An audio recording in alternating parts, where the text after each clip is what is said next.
Hello student. तो अभी तक हम लोग मोल कंसेप्ट सीख रहे थे और मोल कंसेप्ट में बहुत सारी बातें सीखें, जैसे वेट से मोल निकालना, वॉल्यूम से मोल निकालना, नंबर से मोल निकालना। इतना ही नहीं, हम लोग उसमें एटम का वेट निकालना सीखे, उसके अंदर किस तरीके से नंबर ऑफ एटम्स निकालेंगे ये सीखे। अब हम लोग एक बहुत ही अच्छा कंसेप्ट सीखने जा रहे हैं जिसका नाम है इक्विवेलेंट कंसेप्ट। क्या नाम है इसका? Equivalent concept. फिर तुम्हारा एक क्वेश्चन होगा कि सर इक्विवेलेंट कंसेप्ट क्यों पढ़ रहे हैं?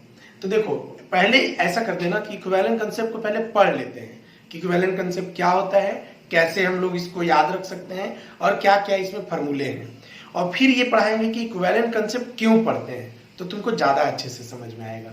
तो चलो हेडिंग डाल लो, इक्विवेलेंट कंसेप्ट। इक्विवेलेंट कंसेप्ट पहले जानो, इक्विवेलेंट कंसेप्ट को टोटल 3 पार्ट में पढ़ेंगे।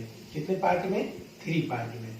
एक होगा इक्विवेलेंट वेट, एक होगा नंबर ऑफ इक्विवेलेंस, और एक होगा लॉ ऑफ इक्विवेलेंस।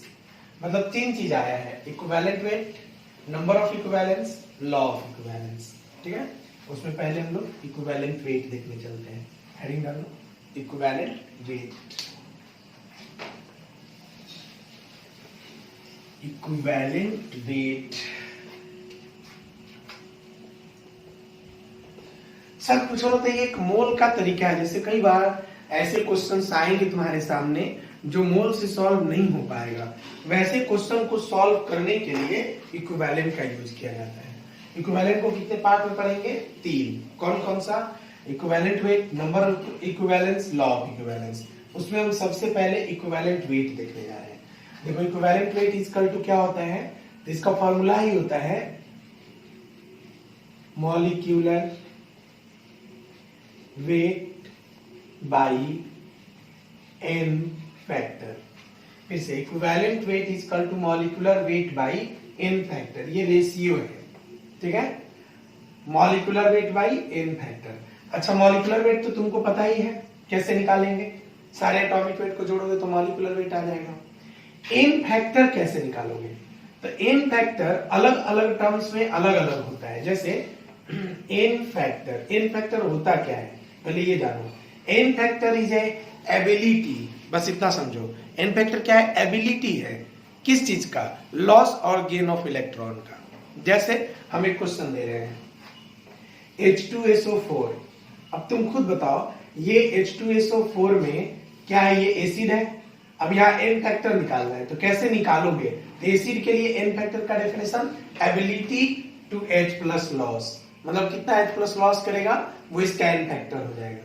जैसे इसका एन फैक्टर कितना लिखोगे तुम? तो 2। क्यों? क्योंकि 2H प्लस लॉस करेगा।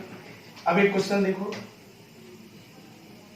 Find n factor of H2SO4 when it convert into HSO4 minus plus H plus। अब H2SO4 HSO4 माइनस में कन्वर्ट हुआ है, यानी कितना H प्लस दिया है? 1। बताओ इसका n फैक्टर क्या हो जाएगा? 1। तो n factor is a ability, बस इतना बात समझो। जितना H प्लस लॉस करेगा वही उसका n फैक्टर होगा। नहीं दिया है कितना है तो तुम मैक्सिमम मान करके लॉस कर दिए। यहाँ पे दिया है कि एक ही लॉस हो रहा है तो एन फैक्टर 1 होगा। अब हम कुछ क्वेश्चन दे रहे हैं, तुमको इसका एन फैक्टर निकालना है। जल्दी से इसको पहले लिख लो, इसको लिख लो। अब हम यहाँ पे कुछ क्वेश्चन दे रहे हैं, तुमको इसका एन फैक्टर निकालना है। यहाँ पे लिखे हैं H3PO4, next H3PO3, H3PO2, HNO3 और HCl। सबके लिए एन फैक्टर बना दो जल्दी से क्वेश्चन को। सबके लिए एन फैक्टर निकालो जल्दी से। चलो, हम क्वेश्चन को उल्टा सॉल्व करने जा रहे हैं। हम इधर की बजाय यहां से सॉल्व कर रहे हैं। बताओ ये कितना H प्लस मैक्सिमम दे सकता है? 1। एन फैक्टर क्या होगा? 1। ये कितना दे सकता है? 1। एन फैक्टर क्या होगा? 1। अब इन तीनों के बारे में सोचो। H3PO4 एक ऐसा मॉलिक्यूल है जो मैक्सिमम 3H+ को लॉस कर सकता है, इसीलिए इसका n फैक्टर कितना लिखोगे? 3। H3PO3 होता 3 हाइड्रोजन है, लेकिन मैक्सिमम लॉस कितने का करता है? केवल 2 का, इसलिए n फैक्टर क्या लिखोगे? 2। यहाँ पे होता 3 हाइड्रोजन है, लेकिन लॉस मैक्सिमम केवल 1 हाइड्रोजन का कर पाता है, इसलिए इसका n फैक्टर क्या लिखोगे? 1। फिर तुम कहोगे कि सर तीनों में 3-3 हाइड्रोजन है, लेकिन ये 3 हाइड्रोजन का लॉस कर रहा है, जबकि ये 2 का ही कर रहा है, ये 1 का ही कर रहा है, ऐसा क्यों? तो ये इसके स्ट्रक्चर पर डिपेंड करता है। हम तीनों का स्ट्रक्चर बना के दिखा दे रहे हैं। फर्स्ट H3PO4 का स्ट्रक्चर, H3PO4 का स्ट्रक्चर तुम यहाँ पे देखो 3-3 हाइड्रोजन है जो ऑक्सीजन से अटैच है। जरूरत पड़ने पर ये तीनों हाइड्रोजन बाहर निकल जाते हैं और इसीलिए इसका n फैक्टर 3 आता है। लिख लो जल्दी, मिटाने जा रहे हैं इसको। अब यहां पे हम लोग लिखेंगे H3PO3, n फैक्टर निकालना है। दो कैसे निकालेंगे? इसका स्ट्रक्चर 2 ऑक्सीजन, POH और एक H। स्टूडेंट हमसे क्वेश्चन पूछता है सर आपको ये स्ट्रक्चर कहां से आया? तो इसके लिए तुमको केमिकल बॉन्डिंग पढ़ना पड़ेगा। तुम कोई भी मॉलिक्यूल का स्ट्रक्चर बना सकते हो, सिखाएंगे अभी लास्ट में। अब यहाँ आ जाओ, ये हाइड्रोजन, ये हाइड्रोजन, कितना हाइड्रोजन लगा हुआ है फास्फोरस से, सॉरी ऑक्सीजन से? 2 हाइड्रोजन। इसीलिए होता तो 3 हाइड्रोजन है, लेकिन n फैक्टर तुम 2 लिखोगे। क्यों?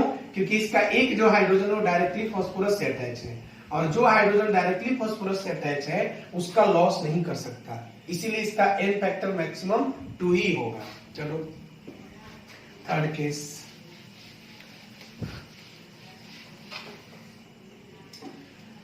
H3PO2 स्ट्रक्चर देख लो। फास्फोरस बीच में रहता है, ऑक्सीजन ऐसे रहता है, OH, और यहाँ पे 2 हाइड्रोजन इससे अटैच होते हैं।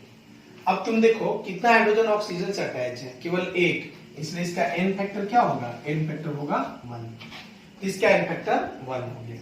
तो मॉलिक्यूल के स्ट्रक्चर के कारण इसका n फैक्टर बदल जाता है। फिर तुम्हारा क्वेश्चन होगा कि सर n फैक्टर अभी जो भी बात किए हैं वो किसके लिए किए हैं? एसिड के लिए, मतलब case first n factor of acid. चलो अब एसिड के लिए n फैक्टर बताओ। मान लो H2SO4 लिखे, कितना आएगा? 2। HNO3 लिखे, कितना आएगा? 1। H2CO3 लिखे, कितना आएगा? 2। H3PO4 लिखे, कितना आएगा? 3। H3PO3 लिखे, कितना आएगा? 2। ये सब देखो n फैक्टर है, लेकिन ये सारा n फैक्टर किसके लिए है? एसिड के लिए। अब यहीं पे एक और केस डिस्कस करते हैं, जिसका नाम है केस 2। इसमें क्या होगा? n factor of base. चलो बेस का n फैक्टर निकालते हैं। पहले बताओ बेस का n फैक्टर कैसे डिस्कस करेंगे?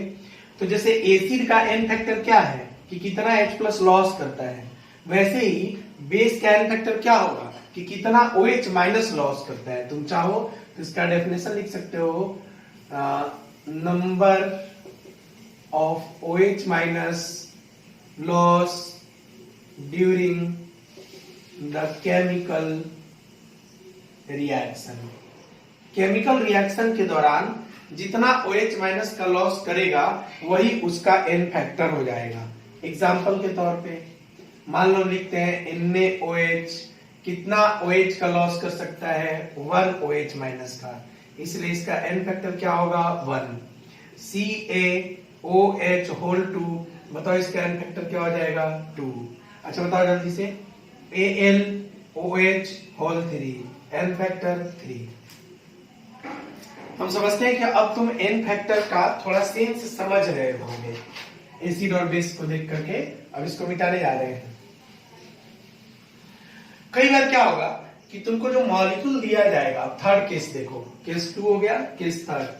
कई बार क्या होगा, तुमको मॉलिक्यूल जो दिया जाएगा उस मॉलिक्यूल में तुम डिसाइड नहीं कर पाओगे कि एसिड है कि बेस है।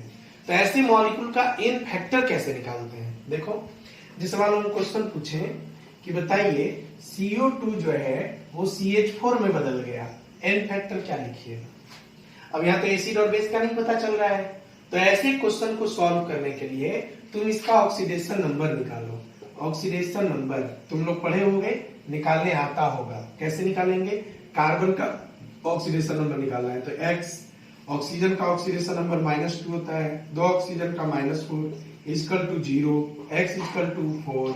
अब यहाँ आ जाओ, कार्बन का ऑक्सीडेशन नंबर यहाँ पे निकालो, तो यहाँ पे कैसे निकालोगे? इसका निकालना है तो X, 4 हाइड्रोजन है तो +4 इक्वल टू 0, क्योंकि हाइड्रोजन का +1 होता है, तो 4 हाइड्रोजन का +4, X इक्वल टू कितना आ गया? -4।